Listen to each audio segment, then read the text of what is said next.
Readings of Almighty God's words. The appearance and work of God.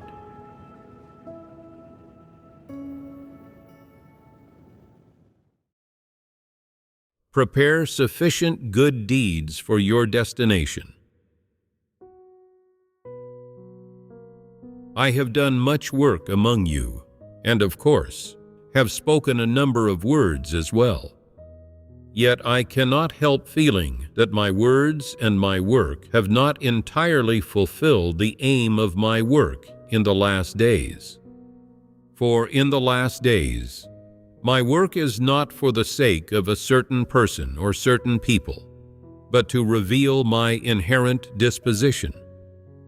Yet for a myriad of reasons, perhaps a scarcity of time or hectic work schedule, people have not gained any knowledge of me from my disposition. Thus do I embark upon my new plan, my final work, and open a new page in my work, so that all who see me shall beat upon their breasts and weep and wail without cease on account of my existence. This is because I bring the end of mankind to the world, and from this point on, I lay bare my entire disposition before mankind, so that all who know me and all those who do not may feast their eyes and see that I have indeed come to the human world, have come onto the earth where all things multiply. This is my plan and my sole confession since my creation of mankind. May you give your undivided attention to my every move, for my rod once again presses close to mankind, to all those who go against me. Together with the heavens, I begin the work I wish to do, and so I thread my way through the streams of people and move between heaven and earth. People have never perceived my movements or taken notice of my words. Therefore, my plan continues to progress smoothly. It is only that all your faculties have become so benumbed that you are oblivious to the steps of my work. But there will surely come a day when you will realize my purposes. Today, I live together with you and suffer together with you, and I have long since come to understand the attitude that mankind bears toward me. I wish to speak no further of this. Much less do I wish to bring shame on you by bringing up further instances of this painful subject. I hope only that you remember all you have done in your hearts, so that we may tally our accounts on the day when we meet again. I do not wish to falsely accuse anyone among you, for I have always acted fairly and reasonably and with honor. Of course, I also hope that you can be open and honest, and do nothing that goes against heaven and earth or your own conscience. This is the only thing that I ask of you. Many people feel restless and ill at ease because they have committed atrocious wrongs, and many feel ashamed of themselves because they have never done a single good thing. Yet there are also many who, far from feeling disgraced by their sins, go from bad to worse, completely unmasking their hideous features, which had yet to be fully exposed, to test my disposition. I do not care for, nor pay any heed to, the actions of any one person. Rather, I do the work that I ought to do, be it gathering information, or traveling the land, or doing something within my interests. At key times, I proceed with my work among man as originally planned, not a second too late or too soon, and with both ease and succinctness. However, with every step of my work, some are cast aside, for I loathe their flattering ways and their feigned subservience. Those whom I find disgusting will certainly be abandoned. No matter what people think, in any case, I will make all whom I loathe stay far away from me. Needless to say, I will not spare the evil who remain in my house. Because the day of man's punishment is near, I do not hurry to cast out all those loathsome souls from my house, for I have a plan of my own. Now is the time when I determine the outcome for each person, not the stage in which I began to work man. I write down in my record book, one by one, the words and actions of each person, the course of their following me, their inherent classification, and their ultimate manifestations. In this way, no matter what kind of person they are, no one shall escape my hand, and all shall be sorted according to their kind based on my allocation. I determine the destination of each person not on the basis of age, seniority, or amount of suffering, much less on how pitiable they are, but according to whether they possess the truth. There is no other choice but this. You must understand that all those who do not follow the will of God shall be punished without exception. This is something that no person can change.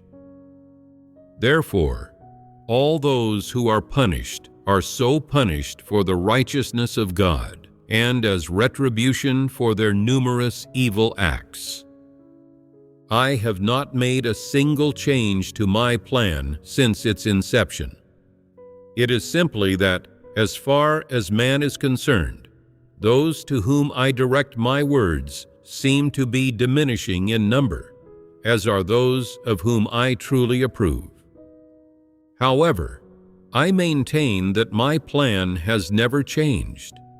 Rather, it is the faith and love of man that are ever changing, ever waning, to the extent that it is possible for each person to go from fawning over me to being cold toward me and even casting me out. My attitude toward you will be neither hot nor cold until I feel repulsion and loathing, and finally mete out punishment. However, on the day of your punishment, I will still see you, but you shall no longer be able to see me. As life among you already has become tedious and dull to me, so, needless to say, I have chosen different surroundings in which to live, the better to avoid the hurt of your malicious words and steer clear of your unbearably sordid behavior, that you may no longer fool me or treat me in a perfunctory manner. Before I leave you, I must still exhort you to refrain from doing that which is not in accordance with the truth. Rather, you should do that which is pleasing to all, that which brings benefit to all, and that which benefits your own destination. Otherwise, the one who suffers in the midst of disaster will be none other than yourself. My mercy is expressed toward those who love me and forsake themselves. The punishment visited upon the evil, meanwhile, is precisely proof of my righteous disposition, and even more, testimony to my wrath. When disaster comes, all who oppose me will weep as they fall victim to famine and plague. Those who have followed me for many years, but who have committed all manner of evil deeds, will not escape paying for their sins. They too will be plunged into disaster, the like of which has seldom been seen throughout millions of years, and they will live in a constant state of panic and fear. And those of my followers who have shown absolute loyalty to me will rejoice and applaud, praising my might. They will experience an ineffable mood of carefree happiness and live amid joy, such as I have never before bestowed upon mankind. For I treasure the good deeds of man and abhor his evil deeds. Since I first began to lead mankind, I have been eagerly hoping to gain a group of people who are of the same mind with me. Those who are not of the same mind with me, meanwhile, I never forget. I always hate them in my heart, awaiting the chance to make them answer for their evil deeds, which is something I shall relish to see. Now, my day has finally come, and I need no longer wait. My final work is not only for the sake of punishing man, but also for the sake of arranging the destination of man. Even more so, it is for the sake of getting all people to acknowledge my deeds and actions. I shall make each and every person see that all I have done is right and an expression of my disposition, that it is not man's doing, and much less is it nature that brought forth mankind, and that it is instead I who nourish every living being among all things. Without my existence, mankind will only perish and suffer the scourge of calamity. No human being will ever again see the beauteous sun and moon, or the verdant world. Mankind shall encounter only the dark, cold night and the inexorable valley of the shadow of death. I am mankind's only redemption. I am mankind's only hope, and even more, I am he on whom the existence of all mankind rests. Without me, mankind will immediately come to a standstill. Without me, mankind will only suffer devastating catastrophe and be trampled underfoot by all manner of ghosts, though no one takes heed of me. I have done work that can be done by no other, and hope only that man can repay me with some good deeds. Though but a few have been able to repay me, I will still conclude my journey in the human world and begin the next step of my work that is about to unfold, because all my rushing to and fro in man's midst these many years has been fruitful, and I am very pleased. What I care about is not the number of people, but rather their good deeds. In any case, I hope that you prepare a sufficiency of good deeds for your own destination. Only then will I be satisfied.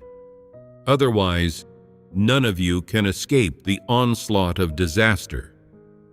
The disaster originates with me and is, of course, orchestrated by me. If you cannot appear as good in my eyes, then you will not escape suffering the disaster.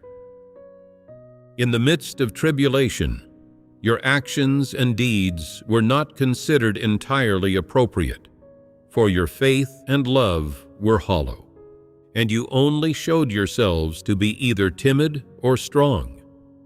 Regarding this, I will only make a judgment of good or bad.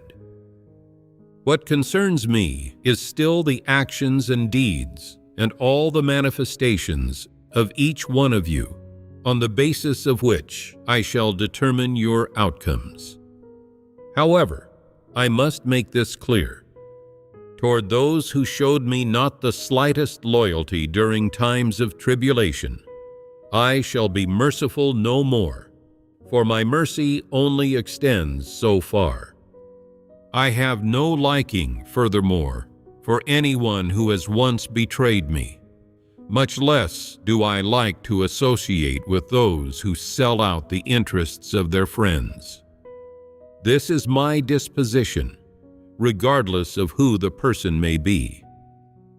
I must tell you this: Anyone who thoroughly breaks my heart shall not receive clemency from me a second time, and anyone who has been loyal to me shall forever remain in my heart.